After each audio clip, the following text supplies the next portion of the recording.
Okay, we will continue where we left off from. So now we were about to start creating our firewall. So let's put this car section in a network box, car anim.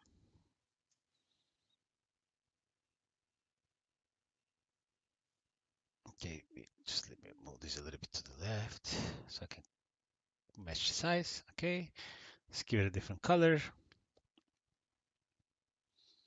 All right, so the explosions are happening on the road around where the truck is, right? So let's create a little section here. Let's call it PYRO Sims.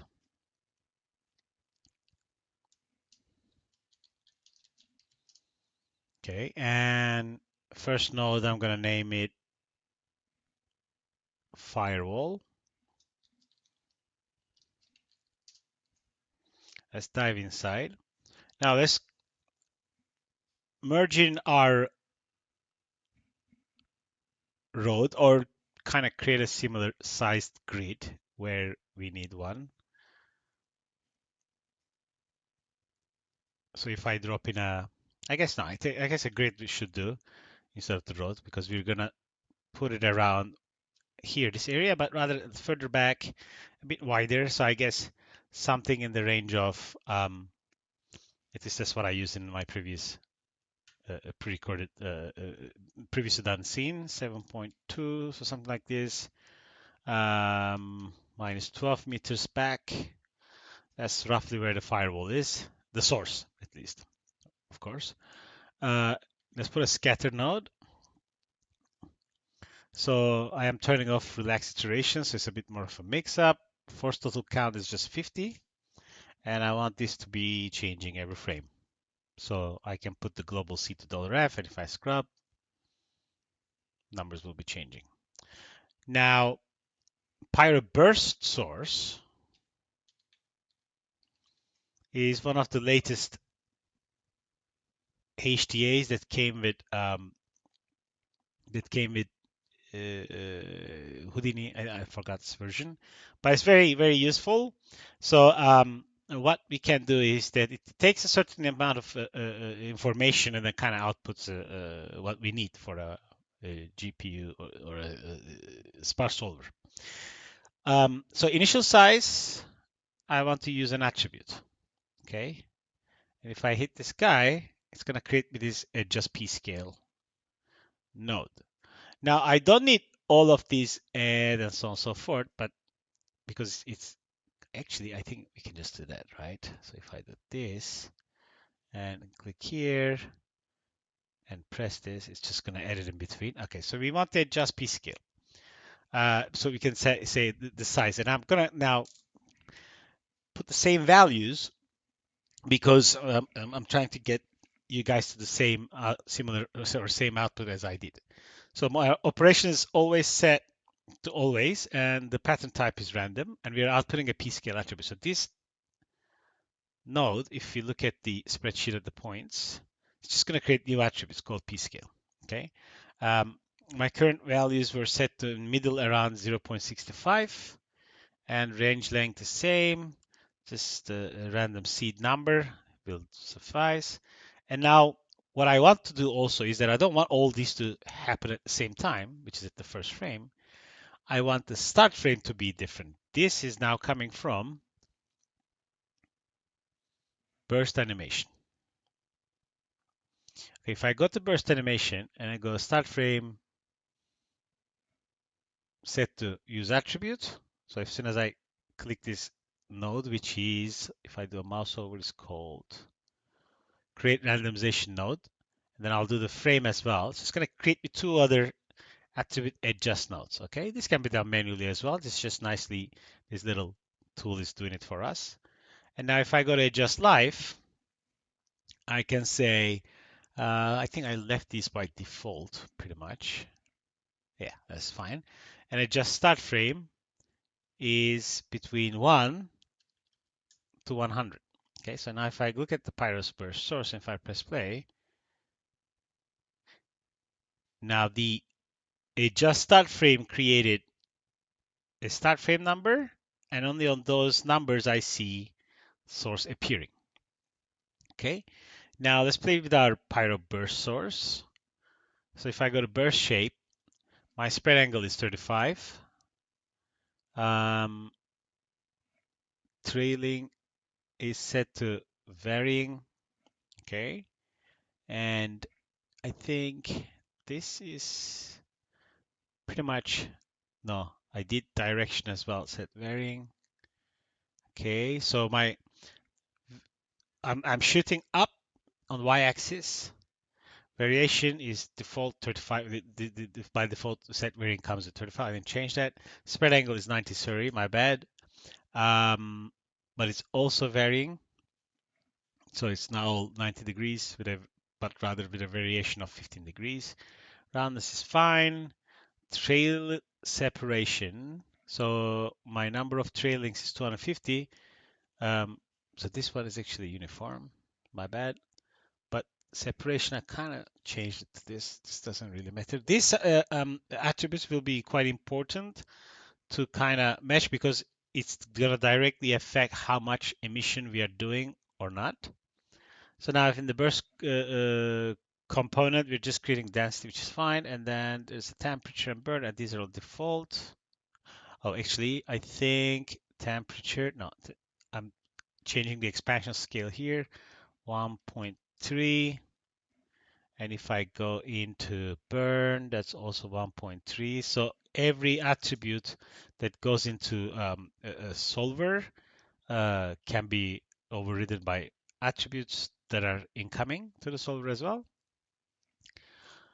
And I believe that's all that goes in as source. Now, the other thing I'm doing is I have a little clip that is just cutting everything under the ground.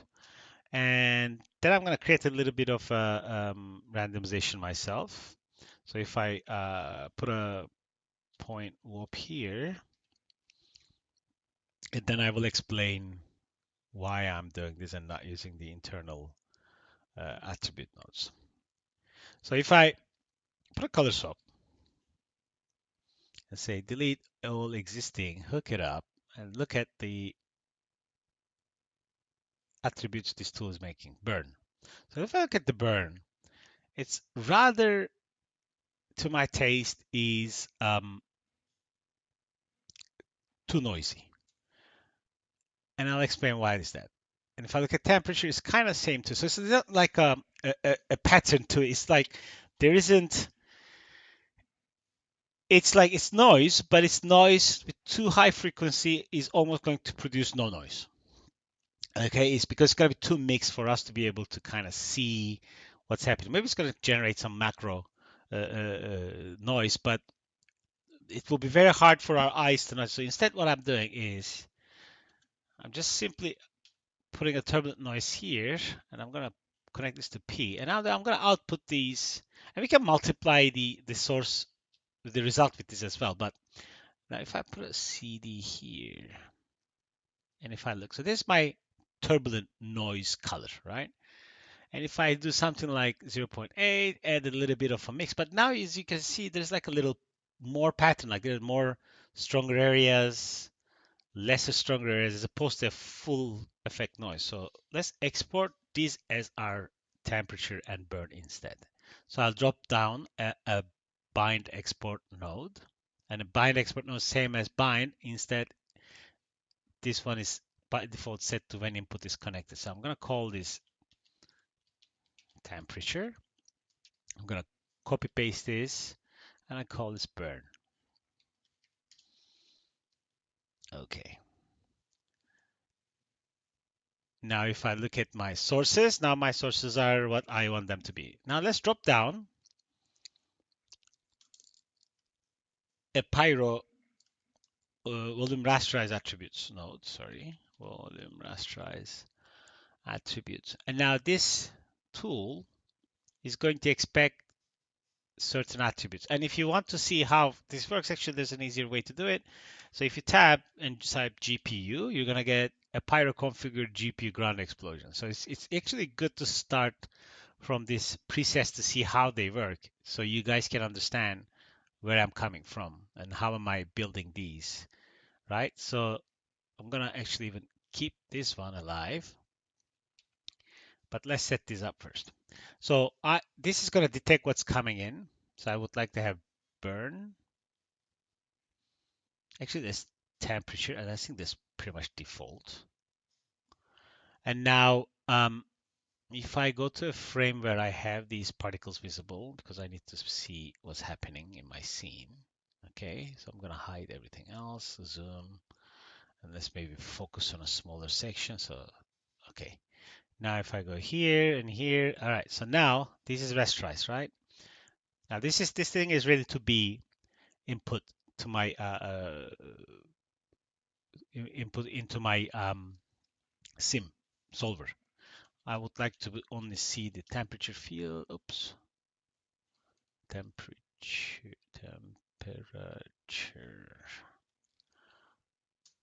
Okay. Now my voxel size is 0.5. And I think everything else is same except I'm feeding in, I think,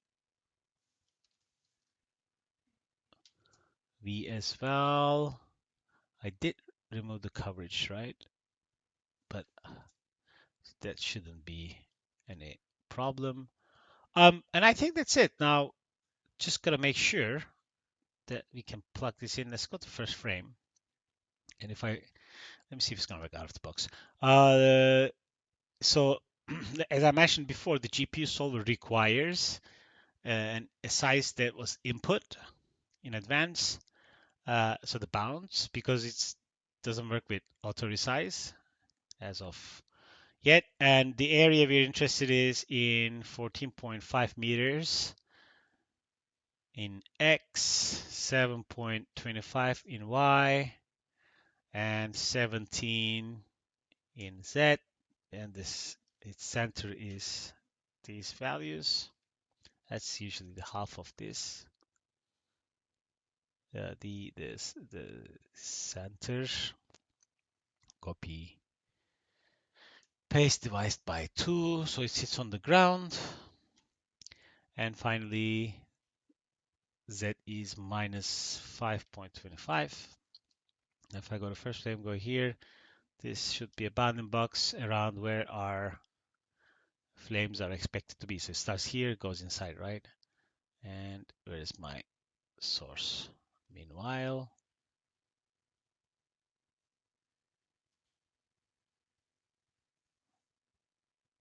okay, give or take, we are free to play. Let's maybe do like this. All right, let's see what's gonna happen if I press play. We are on auto. And start frame is 1. Well, nothing happened. All right, let's see why. So we have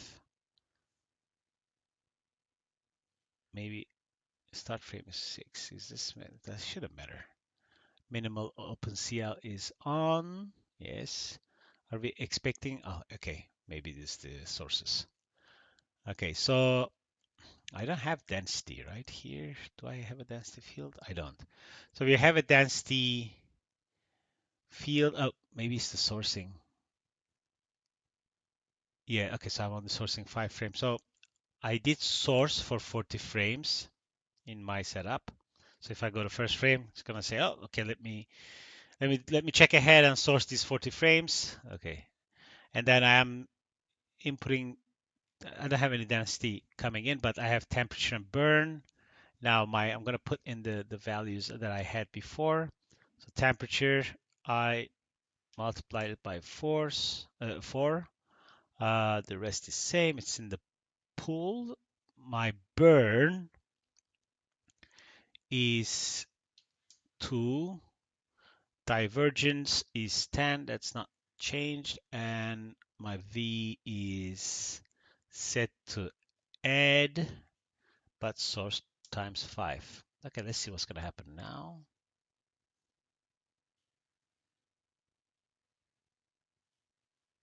Okay, something is exploding, that's for sure. We don't have colliders at the moment. Let's go play with the fields.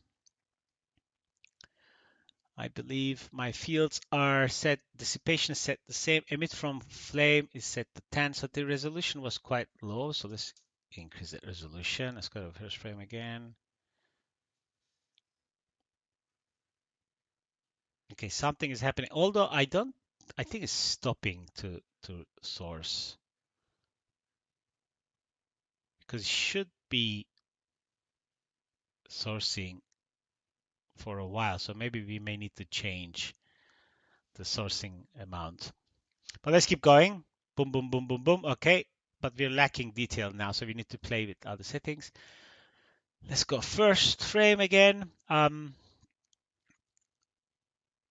Bounds. Did I close the bounds? Let's have a look at it as well. The bounds. So here it means x-axis is open, y-axis is open, and only I'm closing below 0, so which is the ground.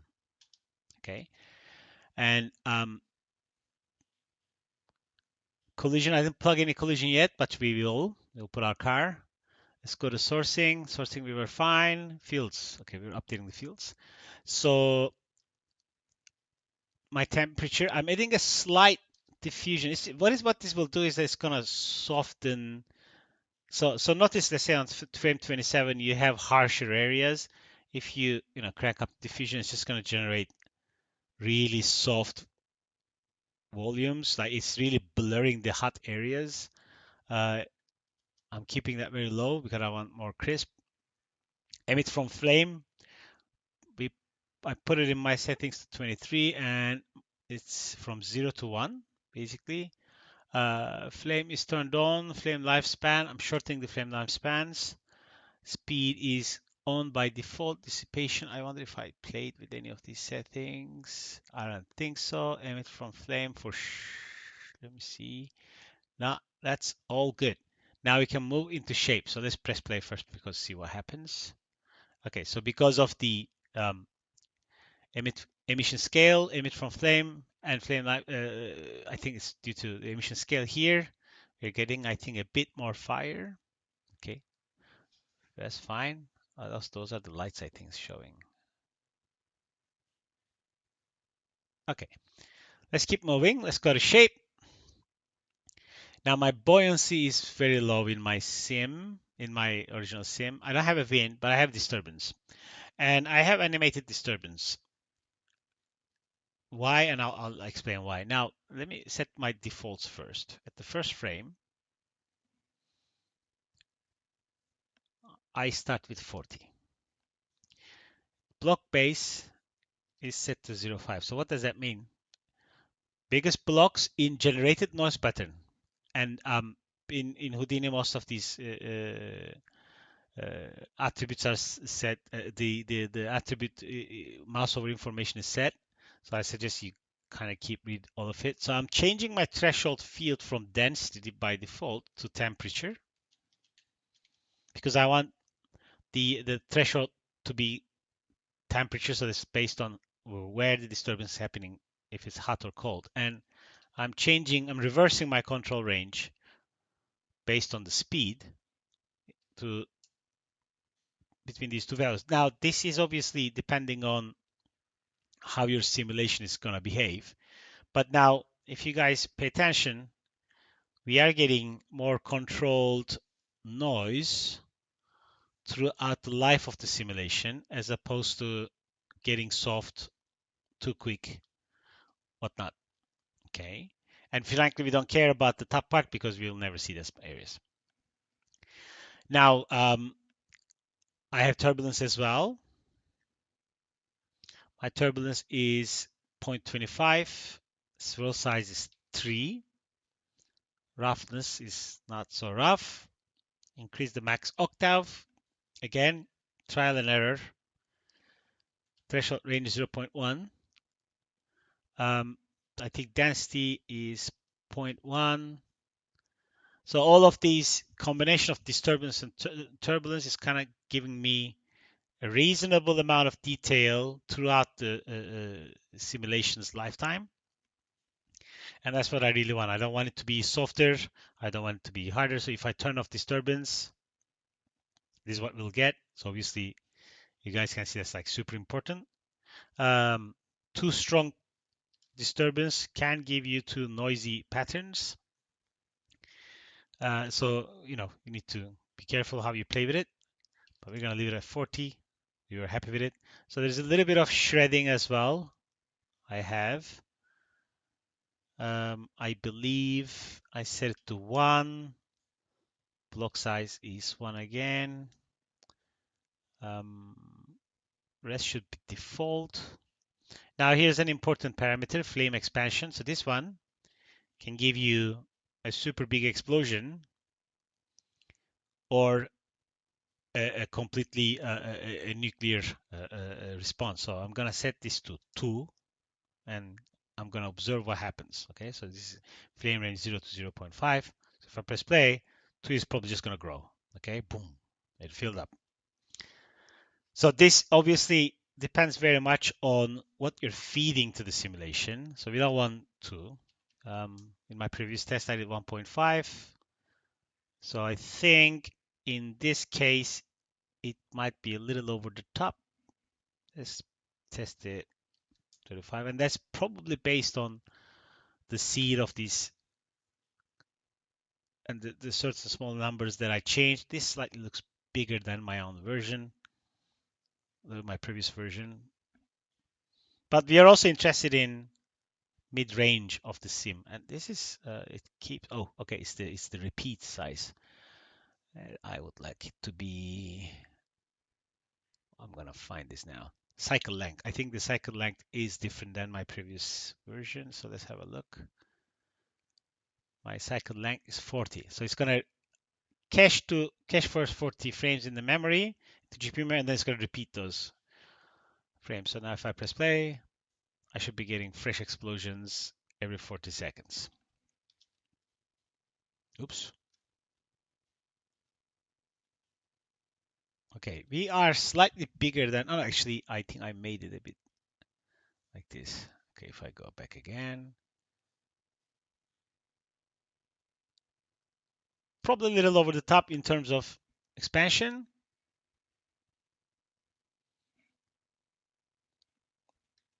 Let's try 1.2.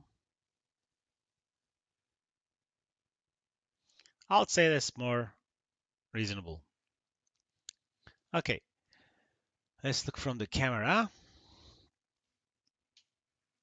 Now, let's go into the output section here. So what do I do here? We're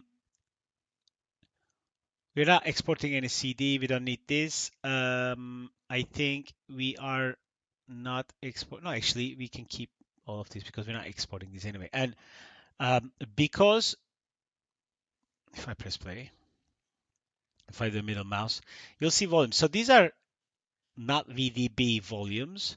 And this option is by default disabled if you're in minimal OpenCL. Okay, but I do want to store these efficiently. So what I'm going to do, and I want to be able to render this with with Redshift with my own settings. So what I'm going to do is that I'm going to do a little cleanup here. Okay, I'm going to remove colors. I'm going to remove shop material. I'm going to remove top object name. Okay, and I'm going to remove the detail attributes. That's going to give me just this boring gray smoke. Now I can use PYRO post process to further optimize my cache. So I'm going to convert to VDB and to 16-bit float. And I'm going to call my velocities. And I'm going to resample my velocities by 2. And that's kind of going to give me a much smaller footprint than it would otherwise. I mean, I haven't done a comparison, but this will definitely be a lot smaller than the pure output from the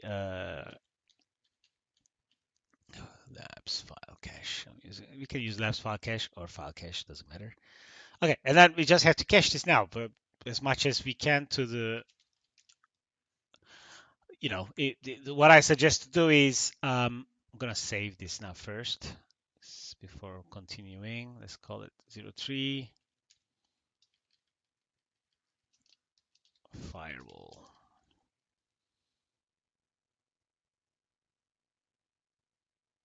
Okay, and I guess what can suggest to do is to kind of test the waters with how much um, detail you guys can go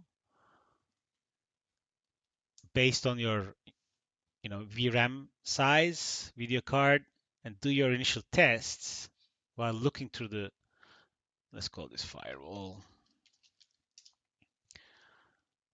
and try to kind of up this until it fails of memory. So let's try 25.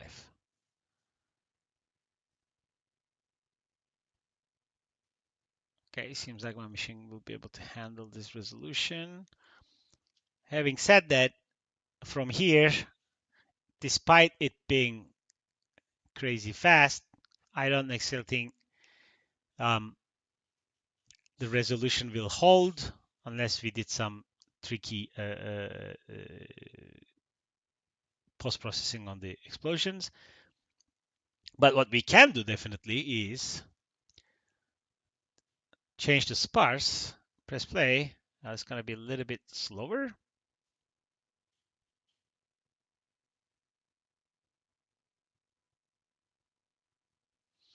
But we do have the ability to crank up the resolution now to your system memory.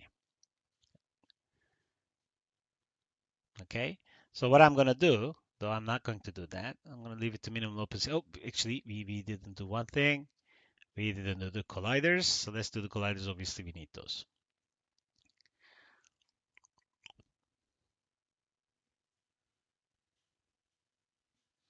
Okay, so this guy comes here. Let's call it out source.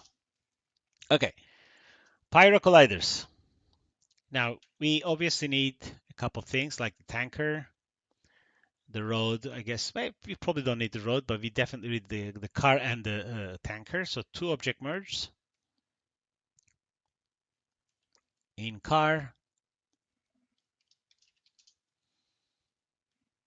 in truck. Okay, into this object. Now let's go down here, firewall. Oh, sorry, not here. Car retimed. Don't forget we're working on a retimed car. And this is what we want to pull in. The truck itself is not doing much of a motion, so I think we can take it as it is. It's just barely moving. And I think the explosion time is pretty much dead anyway. It's not moving. All right, so let's pick the car here. Now I'm just simply merging these guys.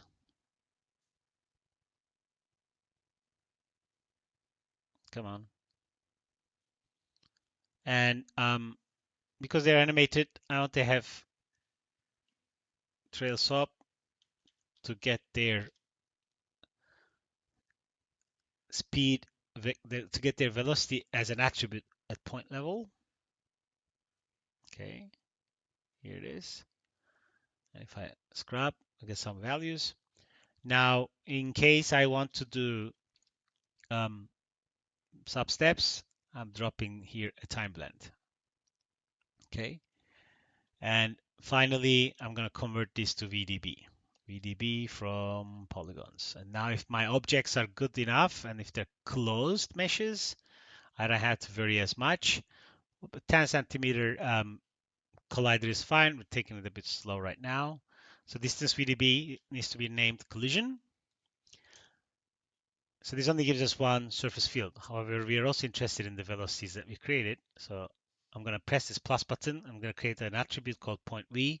I'm going to create a velocity attribute out of these attribute. Now also I have a velocity attribute. And then the next thing I need to do if I go to first frame. So first let's press play. Should be fairly fast operation. If not, Houdini gives us an opportunity to cache wherever we want. So I'm going to just kind of maybe do ×2 so I can test it out. Now, let's select our PYRO solver. Let's go to collision. And we just have to let the solver know that, we have a collider and we have a frame range that's not static. And now, because my animation is up to 100, and I don't need to cycle because it's only once. And as you guys can see, it says, what do I do with this incoming stuff? So basically, I didn't need to rename these to collision. I could name this to whatever I want. And then these names would conform here, and that will work also. The only difference I made is that I don't want crazy smoke push, so I just put the velocity scale to 1. Now if I press play here to make sure that our collider is working or not, and then we'll see that it is. Okay, so our car just jumped through this section and the collision did work.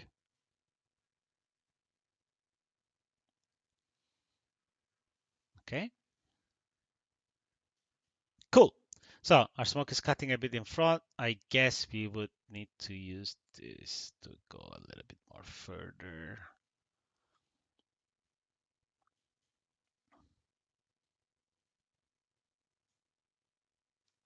Okay, and if we need a bit more accuracy, let's go 0.25. Obviously, more accurate we make, slower things become.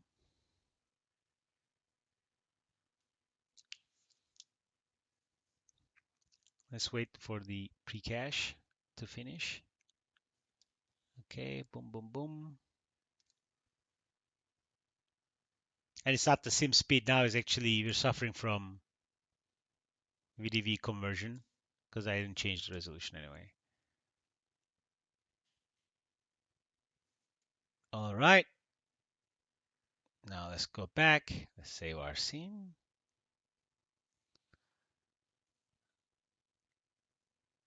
And I'm going to put this back to 1.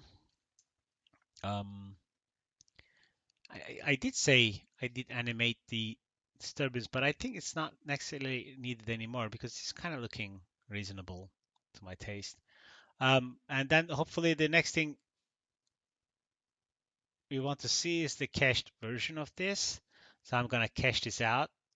I'm going to cache it to frame. Oh, sorry. There's one more thing. That's the important one. Where did I retime this? Because no, this retime method works in during render, so we're going to keep that way. So which means that I want to cache this up until frame 100 because then we're going to retime it. Let's go back to my original settings. Yes, I don't want 140. I want 100. Now my base name, I want this to be OS, but like this, and I'll call this firewall. And I don't want this to go under geo, but actually they can, but I want to after delete them so I can have a little clean packaging for you guys. So we'll call this caches pyro. Okay, so everything will go under project folder geo caches pyro, and then actually I'll just call this firewall. No, it's just everything I did is this actually, yes. So it's gonna go under caches, firewall, sim. Okay, now I'm gonna press save and save this to disk, pause the recording, and we'll come back to it.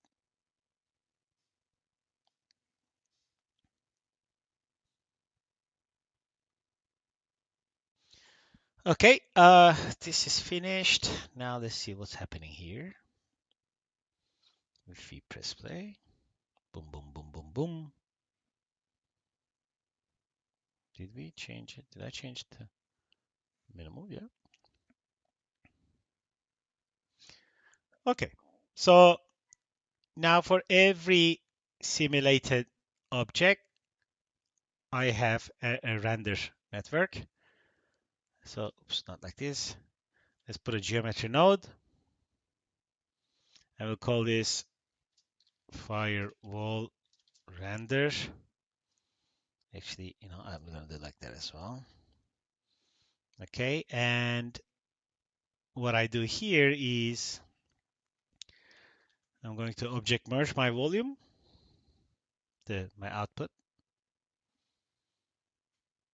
Now, of course, if you're running this in a farm, it's best if you render the BGOs, just load in the BGO instead of doing an object merge. Do not do transform and keep loading these nodes as um, uh, shoot. I pressed the wrong one. Set the wrong node, and keep the loader. Actually, this is now, I think by default with these loaders, they're coming in as, no, it's here, right? Load as packed disk. So that's going to make sure that your geometry is, you're not creating new IFDs and the cache is being sourced properly for your render. Now, okay, let's go to firewall render. So now we're pulling in the volume. And if we look at everything else, it's fine. Now, here's one little trick. You guys can use a node called VDB clip. And if you want to do a little bit of source testing or anything that requires, like if this cache was too heavy, at the moment it's not, but if it was too heavy, you can always put in a box something like this that is overlapping with your sim, okay? And then plug that into the right input of VDB clip, left takes the VDBs, and immediately you're going to start filtering everything else. And this is so much faster to work with. You also get to see a higher resolution of your sim. And this is definitely much easier to work with, okay? But I'm gonna disable this now. So what I'm doing, because I'm using Redshift as well, I'm trying to kind of match what I see on the viewport. Now I'm gonna drop down a PYRO bake volume. And I'm gonna look through the camera. And now what I'm gonna do is, because I already tested these settings, but since it's a different sim, it will probably result in a slightly different look. So now my smoke color is set to ramp. My density range, I put these two here. I think actually if I go like this, it's going to give me 10. It's probably a better range. This will give us a slightly multicolored look, okay? And if I go to scatter, so I'm going to, fire and scatter is turned off. So I'm going to turn on the scatter. It's going to give me this crazy, nice looking fiery edge settings. And this is where you start playing with your settings, okay? This is like, it depends on where you want to end up with, but for what you see in the render, this is pretty much what I did. So color ramp 0.1 to 4, I think it was 4. And then I did use blur steps of 2. Okay, this is fine. Enable mask is on. This is where the cool stuff happens. And my values are 25 to 1. Okay, this is about, but use mask ramp. Did I change anything? Yes, so this is pretty much what I did. Now, if I go to fire, turn on the fire, so everything is like crazy exploded. I'm going to put a 500 here. Now I want the full range, so I'm just saying compute range. Of course, it's going to be on this frame. That's fine. Color ramp compute range as well. So it's going to give me, a bit more depth to it. So if I go to masking now, which I have it turned on, it's going to start creating a bit more crunchy feel to it. This is, I set mask center to 2, mask width to 0.1, and the ramp is pretty similar. So if I turn off fire, yeah, it's not much doing here as much, so we maybe not even need it, honestly. No, because this is this. So basically, this is just we're looking at the fire, right? So if I say, okay, I want the source range to be 0, maybe 2, this will start giving us some more hot areas. Okay, if I turn off masking, that's too hot now. Okay, maybe if we play with the settings a bit more. Okay, so I guess let me go back to defaults.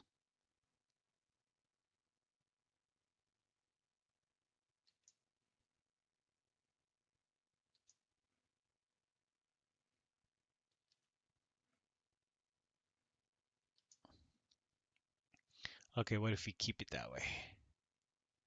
I think that will produce complex enough output. Now, what I'm doing next is I'm deleting the attributes that I don't need. So now if I was to cache this out for speedier um, startup times, this is what I would pretty much do. Okay, I'll delete everything I don't need. So I deleted these filters because I just need these three filters, three fields. That's the temperature value. But sorry, there's one more thing we have to do on the bindings. The whole purpose of all of what we're doing is actually to get that look output as a color field. Okay. Now, there's some more cleanup. Attribute delete to do a further cleanup of all the detail attributes. So for some of these don't play well with the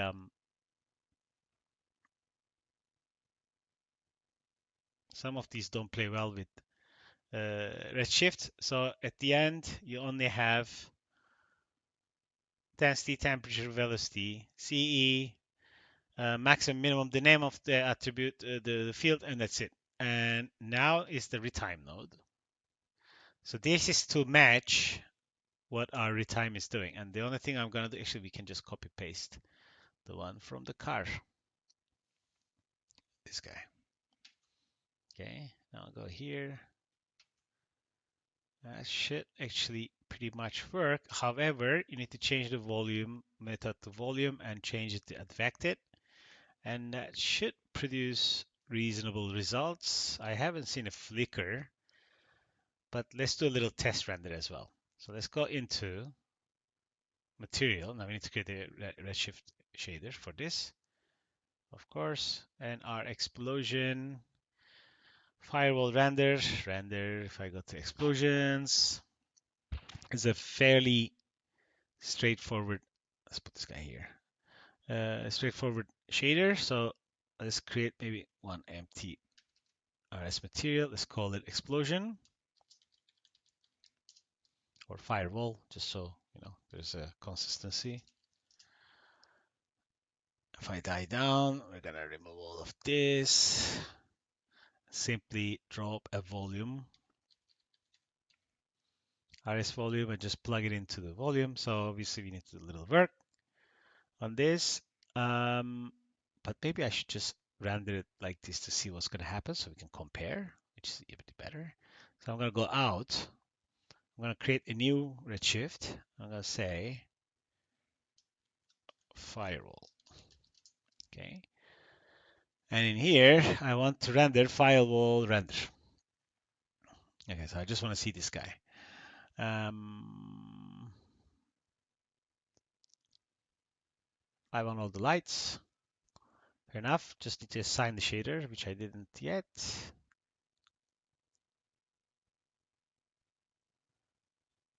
Where is my firewall here?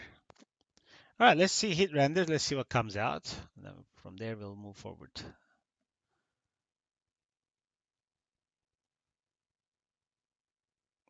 I'll select the firewall ROP through the camera, hit render, and wait.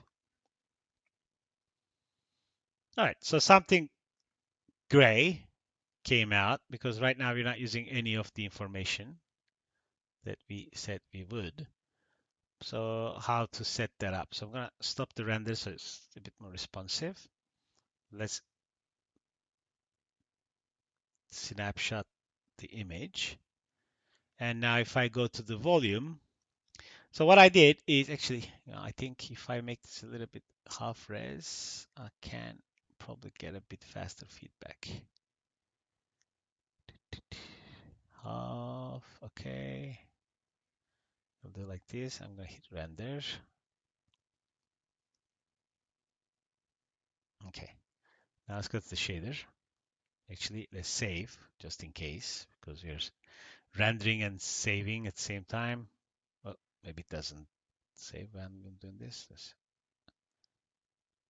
Okay, that's no space left on device. Really? I ran out of disk space?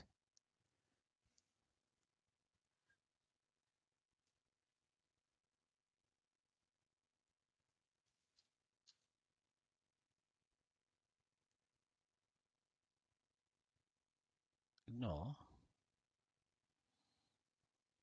Why does it say I don't have space? Should be this guy.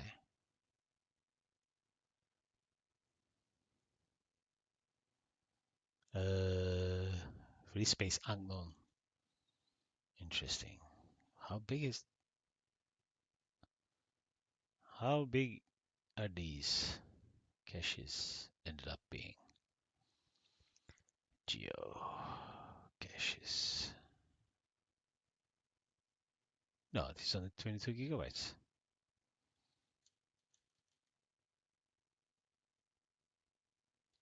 Okay, I don't believe that's correct.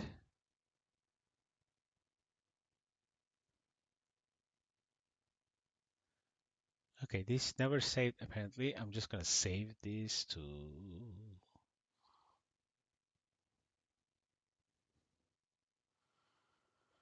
that's awkward. Okay, yeah, that's the correct folder.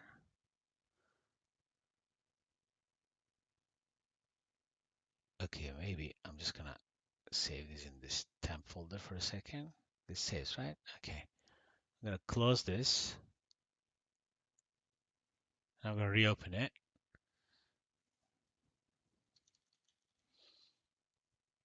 Okay, I'm gonna pause it and I'll come back.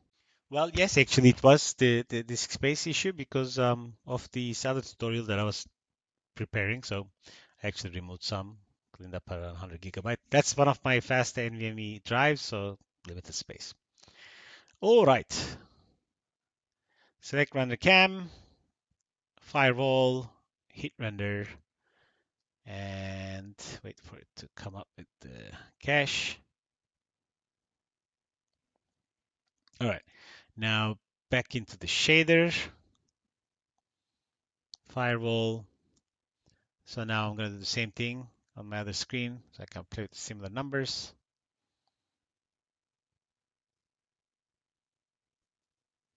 So if I select my volume shader, then there's a couple of things I need to play.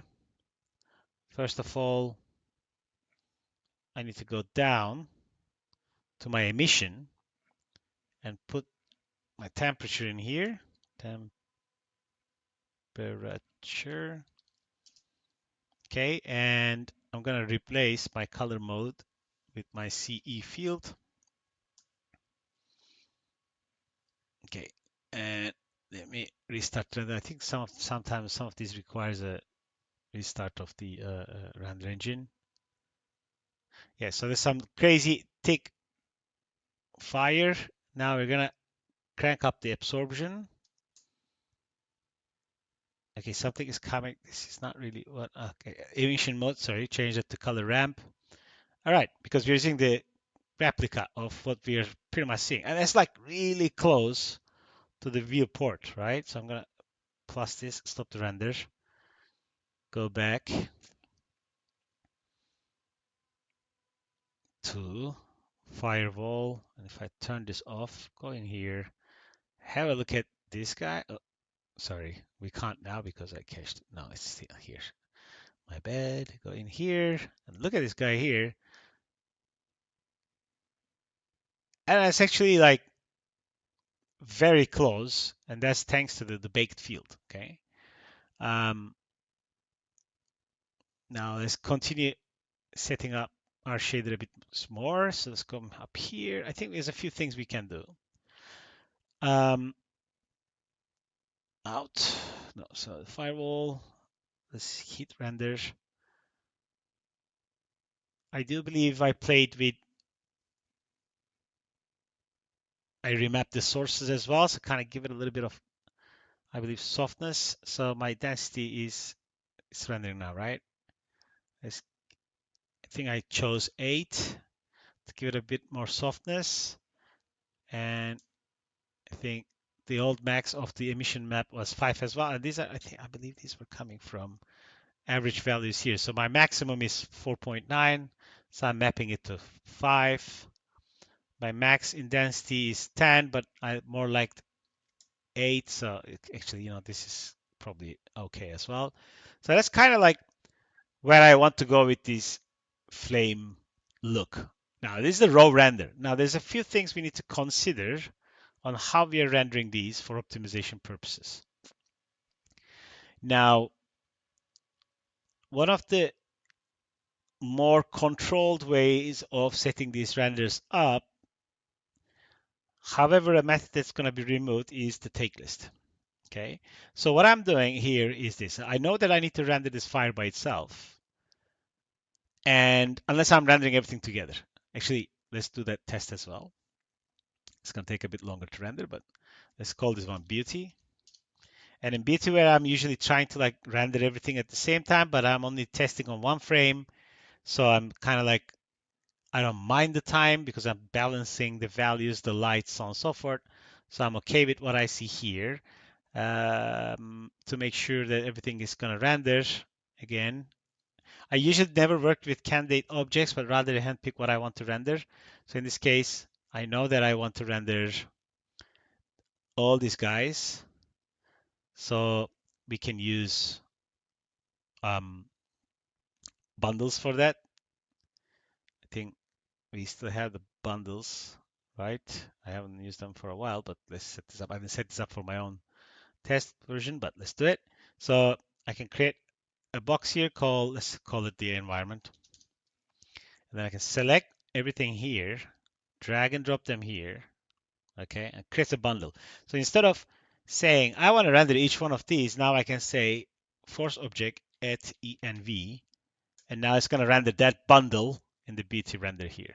Okay, so if I go now beauty and hit render, and it's going to only render the beauty. And let's make this half res as well so it fits in our screen. And then we're going to add our explosion inside.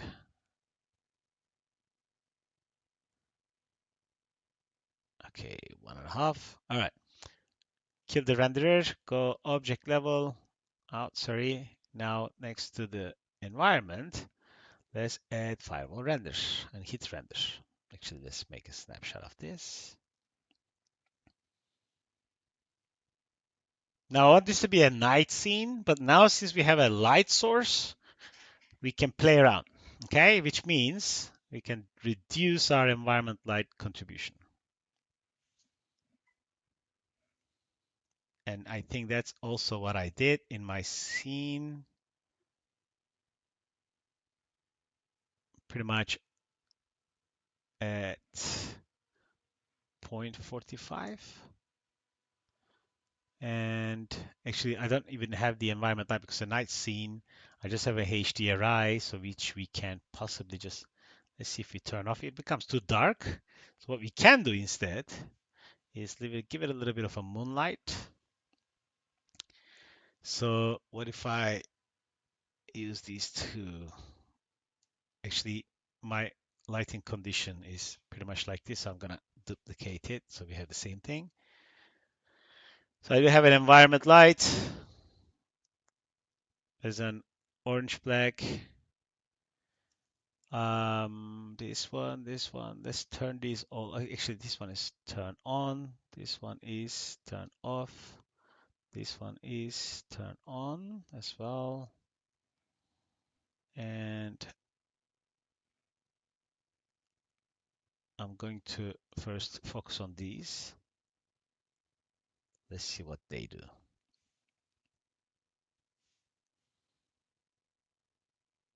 Our track has disappeared. So, oh, because I didn't add the track. Let's add the track. That's because we just said no, the track is actually in the render. It's just way beyond the fire. So we might have to kind of resim where the track was. Let's set another RS light. I'm gonna set this one. No, actually, this one is coming from the shelf. Dome. Okay. And I would like this dome to give a little bit of a bounce, but not so much. I think that's why I kept it at 0.45. If I hit render again, maybe it will give a little bit feel to these areas. That's what I want really.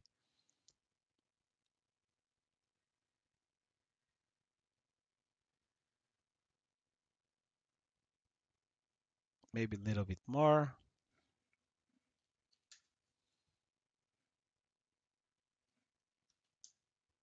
Okay, so I guess this is better. Okay, now close this, go out. So what I'm doing, as I was saying, is a bit different with the takes. So if I go take, I'm going to create an explosion layer. Um, this is something I noticed that I'm not entirely even sure if that's the way it's supposed to work or not. But as it seems, so where is my environment, right? So the environment, I'm going to remove this. We don't need that because it changed the state. So if I put anything in mantra or karma into force math, and if I render firewall, then maybe it will work this time. I hope it does. Because I want automatically this to be environment to be a matte render. Okay, because I'm doing this at home. I'm not using deeps. I'm trying to save space. I'm trying to save re-render time. But Redshift doesn't seem to be following the guidelines of these forced objects. So that's why where I have the takes. And what the take does is this. So I'm going to go to main take. I'm going to say firewall needs to render with the explosion take. Now, if I go into explosion take from the top right menu here, and I can select all these nodes that I'm rendering as a geometry, and then I can go into the Redshift tab, right click, including selected take, matte enabled, and I don't want their alpha in my renders as well, and set to 0. Now, if I go to main take, you'll see that it's not the case. If I go to explosion, you see that it's the case. If I go to main take, out and says that, oh, these are the overrides for these objects for this take. And because solid set the explosion, now if I go again, hit render,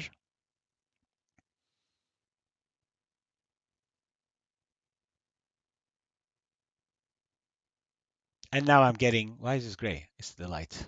It's the light is visible. I don't want this light to be visible. Okay.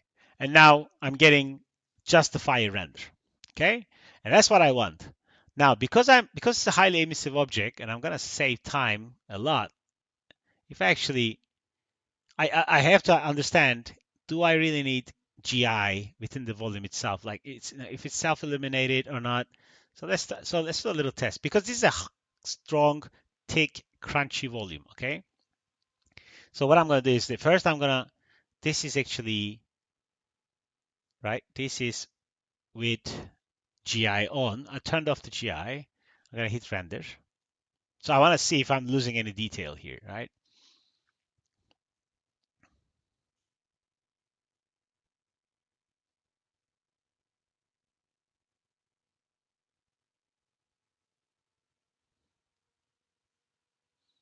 So the GI, no GI, GI, no GI, very thick, dense object. Now let's remember, I'm not gaining anything here, but let's do remember that Redshift did introduce volume, internal volume scattering. So let's put this to 2 because this is still a thick volume though. Maybe if it had like a soft volume on top, maybe it would benefit, but I don't think much is going to change. So the way I rendered it for my own version, volume depth set to 1, and no global illumination only for the volume layer. Okay. And if I look here, I'm not gaining anything. So I'm going to kill this. Say, okay, you know what? This is what I decided for my volumes. Or maybe I think for this to work, it needs to actually, let me do one more test. Sorry. I don't need this. Let's remove this guy. Let's remove this guy.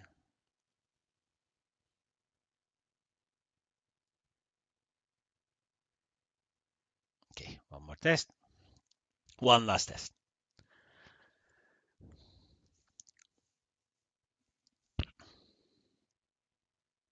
Okay, certain is brighter, but I think that much I can do in comp as well. So I'm going to turn this off, and I have decided now my firewall layer will be rendered without global illumination and volume global set to 1.